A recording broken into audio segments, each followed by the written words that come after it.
This video was made to help other students learn about how elderly people were hit by the Great Depression and how they got through the tough times. Video created by Justin Kapsas, Will, Jared, and Joe Vaughn. Hi, Will, what's going on, dude?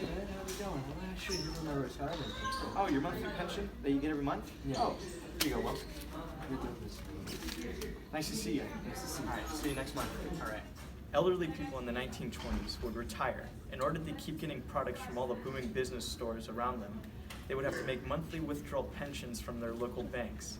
They were saving up money for retirement through working, and this is all before the 1930s, before the Great Depression happened, and before all the money disappeared. What's up, Will? How's it going? How's it going? You back for your monthly pension again? Yeah, I'm back from Oh, that's good. All right.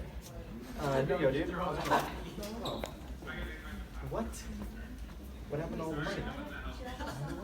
When the Great Depression struck in the 1930s, elderly people were hit harshly. Elderly Americans receiving monthly pensions, getting money from their savings accounts. When the Great Depression struck, all the money was lost, and elderly people were unable to receive the money due to their loss of income. Due to advancements in medical technology, elderly people were able to live a longer life, but as they got older, their bodies got weaker and they were unable to work. Because of this, they were out of a job and weren't being employed by anyone.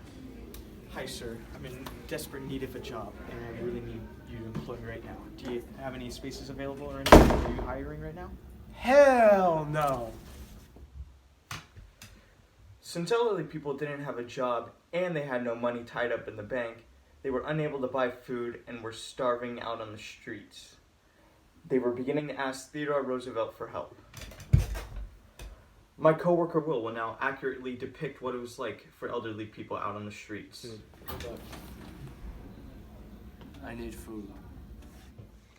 As all this is going on, the 1932 election is beginning to come up, and there are two main candidates going at it head-to-head. Republican candidate Herbert Hoover, who won the previous presidential election, versus Democratic candidate Franklin D. Roosevelt. Franklin D. Roosevelt won by a landslide, leaving Herbert Hoover in the dust. But now that he won the 1932 presidential election, he was faced with two problems. The two main problems with elderly people during the Great Depression was one, they were starving and being left to rot in the street. The second problem was that they had no financial security and were unable to save up money in the bank. To combat this, Franklin D. Roosevelt, the current winner of the 1932 presidential election, created Social Security to uplift elderly American spirits. Social Security is basically welfare where you pay Social Security taxes now and then you're able to get some of the money back later. But with the help of Social Security during the 1930s, the U.S. government was able to rebuild its financial system and able to come out of this Great Depression.